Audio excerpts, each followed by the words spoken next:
Hi, welcome to Sam's family. எல்லோரும் எப்படி இருக்கீங்க? இன்றைக்கி நம்ம எண்ணெய் கத்திரிக்காய் குழம்பு இல்லை முட்டை கத்திரிக்காய் குழம்பு எப்படி பண்ணுறதுன்னு பார்க்கலாம். அதுக்கு நான் சின்ன சின்ன கத்திரிக்காவை காம்பை எடுத்துகிட்டு இந்த மாதிரி கட் பண்ணி வச்சுருக்கேன், ஃபுல்லாக கட் பண்ணாமல். அதுக்கு தேவையானதும் எல்லாம் ரெடி பண்ணி வச்சுட்டேன். இப்போ ஃபஸ்ட்டு நம்ம கத்திரிக்காவை எண்ணெயில் லைட்டாக வதக்கி எடுத்துக்கலாம். கத்திரிக்காய் ஃப்ரை பண்ணுறதுக்கு கொஞ்சம் எண்ணெய் ஊற்றிக்கலாம். இது கொஞ்சம் நிறைய தான், எப்பயும் சேர்க்குற எண்ணெயை விட கொஞ்சம் நிறைய தான் தேவைப்படும். இதில் இப்போ கத்திரிக்காவை போட்டுடலாம்.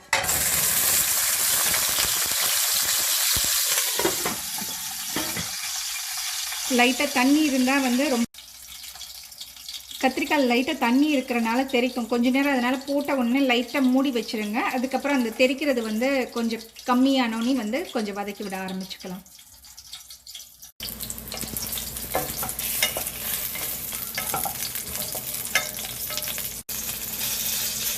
இப்போ வதங்கிருச்சு, எடுத்துடலாம்.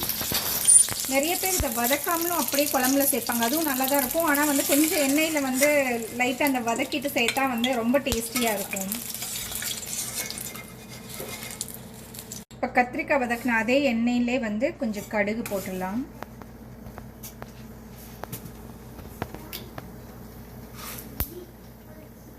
கடுகு பொரிஞ்சிருச்சு. சீரகம், கொஞ்சம் கருவேப்பிலை,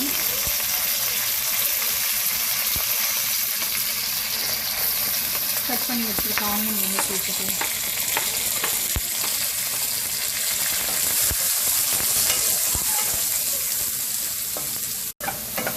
இதில் கொஞ்சம் சால்ட்டும் சேர்த்து வதக்கிடலாம்.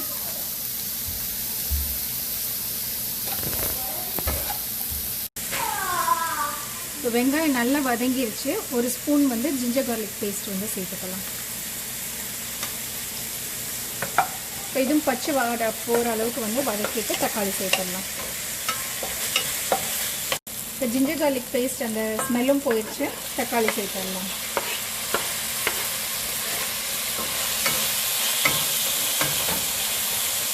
இதோட கொஞ்சம் மஞ்சள், தேவையான அளவுக்கு மசாலாவும் சேர்த்துடலாம்.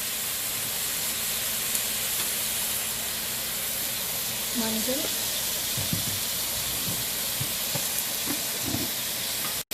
காரத்துக்கு ஏற்ற மாதிரி மசாலா சேர்த்துக்கோங்க. நான் 2 ஸ்பூன் போடுறேன்.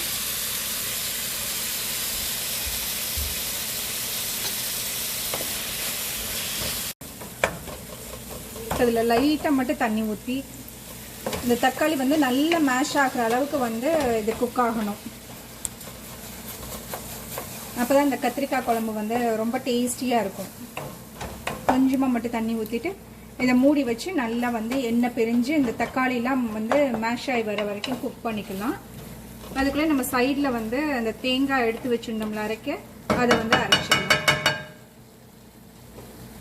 மூடி வச்சு கொஞ்ச நேரம் குக் ஆகட்டும். சைடில் நம்ம தேவையானதை அரைச்சிடலாம். அரைக்கிறதுக்கு கொஞ்சமாக தேங்காய், கொஞ்சம் வெங்காயம்,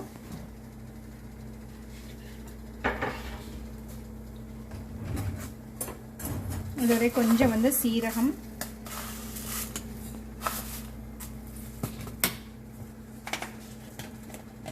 கொஞ்சம் சோம்பு போட்டு அரைச்சிக்கலாம்.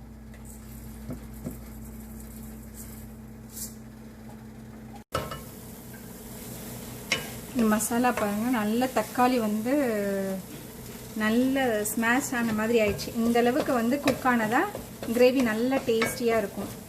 இப்போ நம்ம அரைச்சி வச்சுருக்கோம்ல தேங்காய் ஆனியன்லாம் போட்டு அந்த இதையும் ஊற்றிடலாம். ஊற்றி இதில் எந்த அளவுக்கு உங்களுக்கு கிரேவி திக்காக வேணும் அந்த அளவுக்கு தண்ணி ஊற்றிக்கோங்க.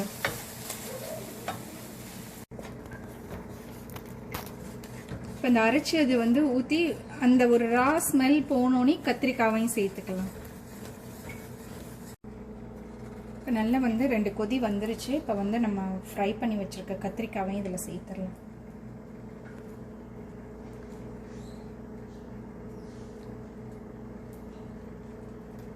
நல்லா கத்திரிக்காவும் கொதிச்சு வந்துருச்சு. லாஸ்ட்டாக நம்ம கொஞ்சமாக புளி சேர்த்துடலாம். அவ்வளோதான். இது 2 கொதி வந்ததுன்னா நம்மளோட முட்டை கத்திரிக்காய் குழம்பு ரெடி. இப்போ பாருங்கள் குழம்புல நல்லா வந்து எண்ணெய் பிரிஞ்சு வர ஆரம்பிச்சிருச்சு பார்த்தீங்களா.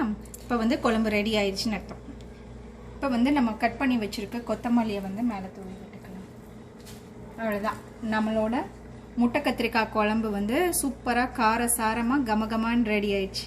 நீங்களும் ட்ரை பண்ணி பாருங்கள், என்ஜாய் பண்ணுங்கள். பாய்.